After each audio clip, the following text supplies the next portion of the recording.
Vilarino, the very first NASCAR Euro race car champion, will be honored here tonight. I'm told to look out for his wardrobe. Being a European guy, I guess he's going to be dressed pretty to the tees tonight. So looking forward to that, as well as DJ Kennington for a second time, a Canadian Tire Series champion, and Jorge Getters, the NASCAR Toyota Series there in Mexico, champion in that tour. The very first time under NASCAR sanction that he's won the championship. Did it before right NASCAR now we're sanction. actually going to go to Ander Vilarino from the EURO-RACECAR NASCAR Touring Series. He's the champion there, the inaugural season.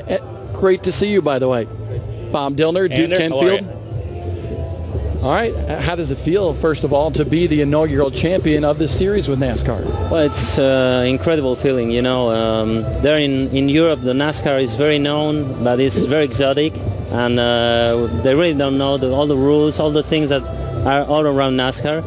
And being the first champion is a great honor, and even if it has been a very tough season, the championship is very hard. There are very good drivers, very good teams, and it's great to have come here and see all the NASCAR, which is all the NASCAR things which are around Charlotte. Is really unbelievable week, unbelievable. Have you been to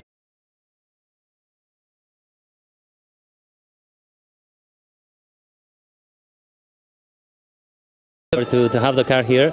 And then we have visited some teams, Hendricks, Childress Racing, and I don't remember, Charlotte Motor Speedway, and it's been really unbelievable week. Nice to see everything, and being here is a great pleasure. The Euro Race Car Series has been around for a few years. This is the first year with NASCAR sanction. How much of an impact in the exposure level has NASCAR brought to Euro Race Car? Yeah, for sure. Having NASCAR in this championship is very, very important. They have, for example, this year has been the first oval race in a NASCAR championship there in Europe, and all the NASCAR rules were very new to us. And we made a dress rehearsal of all the rules, and all the drivers we quite understood quite well all the things, and then the race was good. Richard Bach and well, it was George Silverman too, and many people there, and the first race was won by Ben Kennedy though, and it was a very nice experience, and let's hope next years we will have more and more races like this. And we talk about Ben Kennedy winning that first race. He is the great-grandson of the founder of NASCAR. So Ben Kennedy has run the NASCAR Can-Am Pro Series East Series this year, won that race. But let's talk about your season a little bit. 6 wins this year for you on that series. Is there one that sticks out a little bit more as far as being memorable? Yeah, well, all the races are important, and the first one, it was very good because it is always important to start well the championship. If you start well, then everything is easier. But I would say in our championship, the point system is very particular. We have 12 races, and the first 8 are regular season, and then the last 4 races are double points. It's the playoffs. Then these 4 races are very important, and the first 2 races of the playoffs, we won them.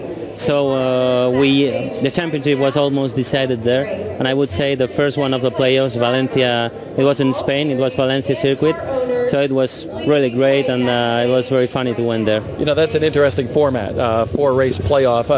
Does the intensity amp up when you get to that 4 races? Yeah, for sure. You arrive to the last race, and even you can think the championship is won, but then until the very, very last lap of the last race, the championship is not decided. So it's very demanding for the drivers and for the teams, because any mistake that happens in the car or any mistake that makes the driver is decisive, and then the championship can be won or lost in just a fraction of a second.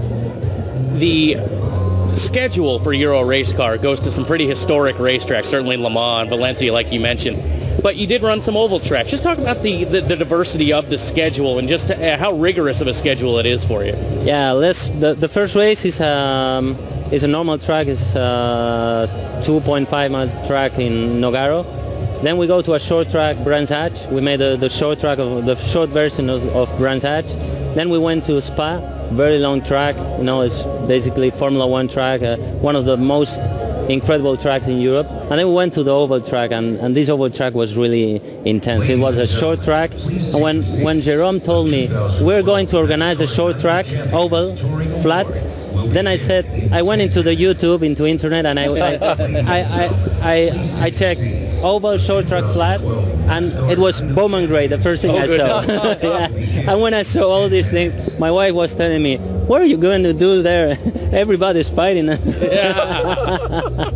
it was really funny to see, and to experience all this kind of racing was really, really funny. Bowman Gray Stadium is truly a madhouse. Could you ever imagine racing at Bowman Gray Stadium? I would like to. Why not? The thing is that as we have won the championship, we are going to be at the Battle at the beach in February at Daytona.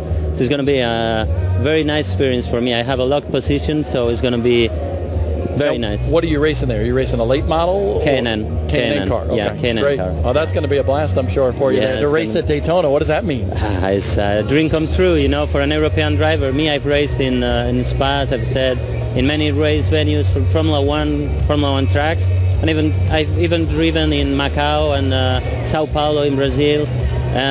But coming here to the States and to a place with such a history like Daytona is really amazing. I looked at your bio, and I also saw one interesting thing. You've raced the hill climb. Yeah. But what hill climb have you raced, and how'd you do, and what was it like? Yeah, I basically, my father was racing driver, and he won 4 times the FIA European Hill Climb Championship. Then when at one moment of my career, I decided to do this, and I won twice this championship. And basically we run tarmac races, asphalt races, not like here as it was the Pikes Peak.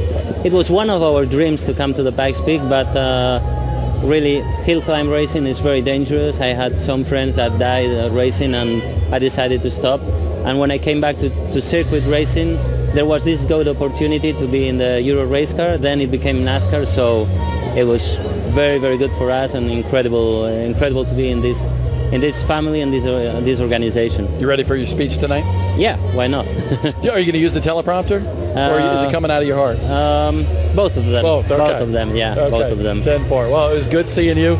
Thanks very much. Thanks very much. Nice to meet you. You have a great night here tonight. Thanks. At NASCAR Champions Night for the NASCAR Touring Series, and I tell you what, he's definitely got some suave look and suave talk to him. Absolutely, and the dude can drive a race car, no doubt about it. If you've got the cojones to drive in a hill climb, you know, everything else is pretty easy at that point. But there's nothing easy about Euro race car. I did the opposite.